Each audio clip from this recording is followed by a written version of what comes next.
السلام علیکم، live with عادل شاہ کے ساتھ میں ہوں آپ کا میزبان۔ پاکستان کی معیشت اور اس کے مسائل میں آئے روز اضافہ ہی ہو رہا ہے، اور مسئلہ کوئی نہیں ہے۔ پاکستان کو چند دہائیوں سے ان مسائل نے گھیر رکھا ہے۔ ہر حکومت اقتدار میں آنے سے پہلے ان مسائل کو ختم کرنے کے دعوے کرتی ہے، لیکن اقتدار سے جانے کے بعد مسائل جوں کے توں رہتے ہیں اور الزامات کا ایک نیا سلسلہ شروع ہو جاتا ہے۔ ماہرین پاکستان کی معیشت کے استحکام کو سیاسی استحکام سے مشروط کرتے ہیں۔ سیاسی استحکام تو درکنار، پاکستان میں کئی ادوار سے سیاسی رسہ کشی چل رہی ہے، جبکہ مہنگائی اور ٹیکسز کے بوجھ تلے دبے عوام بمشکل اپنی زندگی کی گاڑی کھینچ رہے ہیں۔ پاکستان کے معاشی مسائل کو اگر آسان زبان میں بیان کیا جائے تو کچھ اس طرح سے ہے کہ پاکستان کی آمدنی کم اور اخراجات زیادہ ہیں۔ رواں سال کی ہی بات کریں تو موجودہ حکومت نے گزشتہ ماہ 18,877 ارب روپے کا مالی سال 2024-25 کا بجٹ پیش کیا، جس میں بجٹ کا خسارہ جو تھا وہ 8500 ارب روپے تھا۔ یعنی پاکستان دیگر ممالک سے زیادہ چیزیں خریدتا اور انہیں کم بیچتا ہے، یعنی امپورٹ ایکسپورٹ کی اگر بات کی جائے۔ یہی وجہ ہے کہ پاکستان کی تاریخ میں چند سال چھوڑ کر ہر سال پاکستان تجارتی خسارے میں چلا جاتا ہے، اور اس خسارے اور آمدنی سے زیادہ اخراجات کو پورا کرنے کے لیے پاکستان کا تمام انحصار عالمی مالیاتی اداروں اور دوست ممالک کے تعاون پر منحصر ہوتا ہے۔ عالمی مالیاتی اداروں پر ہمارا مالیاتی انحصار کا اندازہ اس بات سے لگایا جا سکتا ہے کہ ہمارے جو مجموعی بیرونی قرضے ہیں ان کا حجم 66,000 ارب روپے سے تجاوز کر چکا ہے۔ اسی طرح بیرونی قرضوں کی ادائیگی کے لیے ہمیں سالانہ کم از کم 22 ارب ڈالرز درکار ہوتے ہیں۔ دوسری طرف پاکستان کے بعد زر مبادلہ کے محفوظ ذخائر 9 ارب ڈالر تک محدود ہیں، اور ایسے میں حکومتوں کو مالیاتی وسائل محدود ہونے کی وجہ سے شدید معاشی دباؤ کا سامنا کرنا پڑتا ہے، اور ایسے میں حکومت کے لیے سب سے پہلا آپشن IMF ہوتا ہے۔ ہر حکومت اقتدار میں آنے کے بعد IMF سے معاہدہ کرتی ہے۔ موجودہ حکومت بھی اقتدار میں آنے کے بعد IMF سے لانگ ٹرم معاہدے کی کوششیں کر رہی ہے، جس کے لیے پاکستان اور IMF کے درمیان متعدد میٹنگز اور ورچوئل ملاقاتیں ہو چکی ہیں، اور IMF کی جانب سے دیے گئے اہداف کو مکمل کرنے کی کوششیں کی جا رہی ہیں۔ IMF نے پاکستان میں مالیاتی ڈسپلن کو قائم رکھنے کے لیے مختلف شرائط اور تجاویز پیش کی ہیں تاکہ زیادہ سے زیادہ ریونیو جمع کر کے ملک کے بجٹ خسارے کو پورا کیا جا سکے، جس وجہ سے عوام پر مزید ٹیکسز کا بوجھ ڈالا گیا، بجلی اور گیس کی قیمتوں میں اضافہ کیا گیا، اور اب بھی وزیر اعظم کہتے ہیں کہ IMF کے قرضے حاصل کرنے کے لیے قوم کو مزید کڑوی گولیاں نگلنے کی ضرورت ہے، لیکن یہ پاکستان کا IMF کا آخری بجٹ ہوگا۔ IMF سے ہماری مجبوری ہے، اور ابھی ہمارے جو بہت قابل محنتی وزیر خزانہ ہیں ان کا آج بیان بھی چھپا ہے کہ اگر ہم نے ریفارمز نہ کی، اگر ہم نے بڑے کڑوے فیصلے نہ کیے تو پھر جو 3 سال کیا اس کے بعد بھی پھر خدا نخواستہ ہمیں IMF جانا پڑے گا۔ میں سمجھتا ہوں کہ وہ ڈوب مرنے کا مقام ہوگا اگر 3 سال بعد پھر دوبارہ ہم IMF جائیں۔ عوام تو یہ کڑوی گولی کئی سالوں سے نکل رہی ہے، لیکن کیا یہ سخت فیصلے لینے کا آخری موقع ہے اور حکومت اس کے بعد IMF کے پاس نہیں جائے گی؟ یہی سوال جب ہم نے گزشتہ ہفتے وفاقی وزیر برائے بحری امور قیصر احمد شیخ سے کیا تو کیا کہا انہوں نے، سنیے۔ آپ کنونسڈ ہیں کہ یہ ہمارا آخری IMF پروگرام ہوگا؟ دیکھیے، میں کنونس تو نہیں ہوں۔ اچھا، اگر ریئلسٹک پوچھیں جی، کوشش کرنے سے ہمیں بہت محنت کرنی پڑے گی۔ کئی مشکل فیصلوں کے ثمرات سامنے آئے، لیکن اب جو ہیں وہ معاملات اتنے آسان بھی نہیں ہے۔ حکومت کی اگر غذائی مصنوعات کی برآمدات میں بات کی جائے، غیر معمولی اضافہ ہوا۔ ملک کی تاریخ میں پہلی بار ایگرو ایکسپورٹ 5.8 ارب ڈالر سے بڑھ کر 37% اضافے کے ساتھ 8 ارب ڈالر تک پہنچ چکی ہے۔ حکومت کو بیرونی سرمایہ کاری اور برآمدات میں اضافے کے لیے کیا مزید اقدامات اٹھانے کی ضرورت ہے، اس پر آج تفصیلی گفتگو کریں گے۔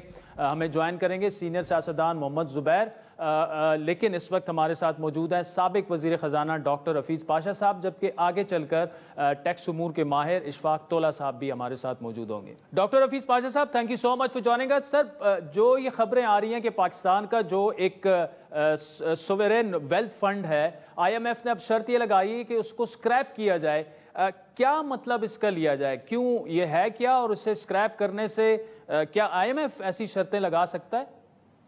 بات دراصل یہ ہے کہ اس کا بھی آپ یہ دیکھیے کہ SIFC نے جب کوشش ان کی کافی رہی ہے کہ باہر سے انویسٹمنٹ آئے، تو یہ جو فنڈ کریٹ کیا گیا تھا اس میں جو ہمارے ماشاءاللہ پروفٹ میکنگ SOEs جو ہیں، جس میں سب سے بڑا اگزامپل جو ہے ماشاءاللہ OGDC کا ہے، جو اللہ کے فضل سے ابھی بھی بہت اچھے پروفٹس دے رہا ہے، تو ان کو ان کے ایسٹس کو اس میں لانے کا مقصد یہ ہے اس فنڈ میں جی، کہ